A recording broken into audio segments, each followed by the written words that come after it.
Welcome to Sukanya செம்மி food. Eat healthy, be healthy. இன்னும் என் சேனலை subscribe பண்ணாதவங்க சப்ஸ்கிரைப் பண்ணிக்கோங்க, பெல் ஐக்கானை ப்ரெஸ் பண்ணிக்கோங்க.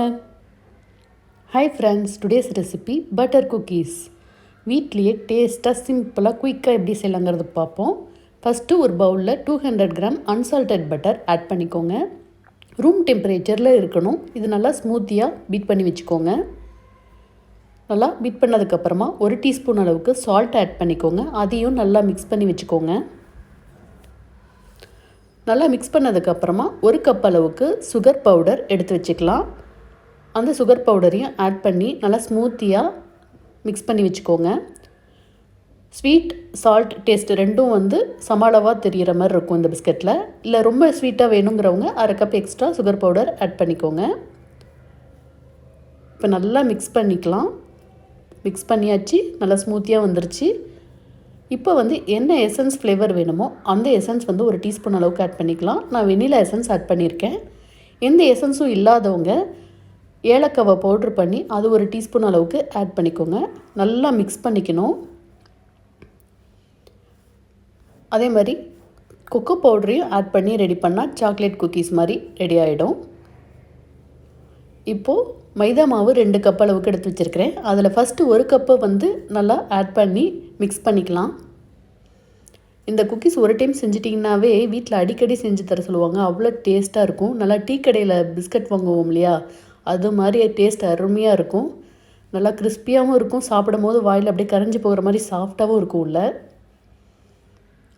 இப்போ டோ நல்லா மிக்ஸ் பண்ணியிருக்கு. மீதி 1 கப் அளவு மாவு இருக்கு இல்லையா, அதையும் ஆட் பண்ணி மிக்ஸ் பண்ணிக்கலாம். நல்லா சாஃப்ட் டோவாக இருக்கணும். ரொம்ப கெட்டியாகவும் இருக்கக்கூடாது. சப்போஸ் ரொம்ப கெட்டியாக இருக்குது அப்படின்னா கொஞ்சோண்டு பால் 1 2 டேபிள் ஸ்பூன் அளவுக்கு ஆட் பண்ணி டோவை மிக்ஸ் பண்ணிக்கோங்க. இதில் பார்த்திங்கன்னா baking soda, baking powder, yeast, egg இது மாதிரி எதுவுமே ஆட் பண்ணலை. ஒரு 3 இன்க்ரீடியன்ட் வச்சு ரெடி பண்ணியிருக்கிறோம். டோ ப்ரிப்பேர் ஆகிடுச்சு.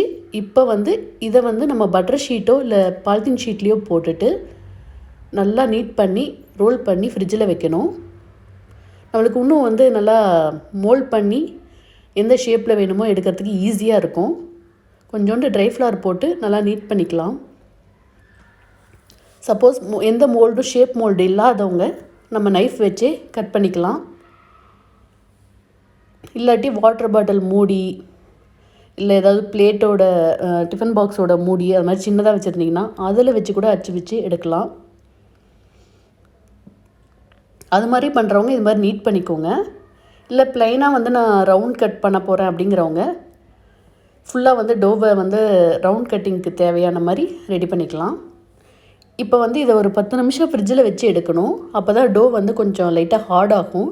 அப்போ நம்மளுக்கு ஷேப் கட் பண்ணுறதுக்கு ஈஸியாக இருக்கும்.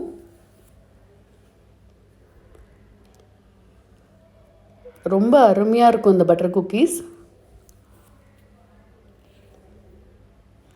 இப்போ ரெடி பண்ணியாச்சு. நல்லா காற்று போகாமல் ட்ரை ஆகாமல் இருக்கணும். அது மாதிரி வச்சு ஒரு 10 நிமிஷம் கழித்து எடுத்துடலாம். எடுத்துகிட்டு திருப்பி நல்லா நீட் பண்ணி நம்ம டோ எந்த ஷேப்புக்கு வேணுமோ அதுக்கு தகுந்த மாதிரி டோவை ப்ரிப்பேர் பண்ணிக்கணும். நான் ப்ளைனாகவே சப்பாத்தி மாவு மாதிரி நல்லா ரோல் பண்ணிட்டேன். ரோல் பண்ணதுக்கப்புறம் நைஃபை வச்சு ரவுண்டாக கட் பண்ணி எடுத்திருக்கேன். இது ஒன்றும் ஈஸியான மெத்தடு. நம்மளுக்கு எந்த கட்டரும் தேவையில்லை. நம்மளுக்கு எந்த அளவுக்கு திக்னஸ் வேணுமோ அந்த அளவுக்கு சைஸ் பார்த்து கட் பண்ணிக்கலாம். இதில் பார்த்திங்கன்னா ஒரு 10 to 15 குக்கீஸ் கிடைக்குது இந்த மாவில். இதை ப்ரீஹீட் அவனில் செஞ்சோன்னா 5 மினிட்ஸ் ப்ரீஹீட் பண்ணிவிட்டு 180 டிகிரியில் 15 மினிட்ஸ் பேக் பண்ணி எடுக்கணும். இதே கடாயாக இருந்தால் 5 மினிட்ஸ் ப்ரீஹீட் பண்ணிவிட்டு லோ ஃப்ளேமில் 15 மினிட்ஸ் பேக் பண்ணி எடுக்கணும். ரொம்ப அருமையாக வந்திருக்கு குக்கீஸு. மேலே பார்க்க நல்லா கிறிஸ்பியாக தெரியுது. சாப்பிடும் போது சாஃப்டாகவும் இருக்குது. நீங்களும் செஞ்சு பார்த்துட்டு ஃபீட்பேக் சொல்லுங்கள். தேங்க்ஸ் ஃபார் வாட்சிங்.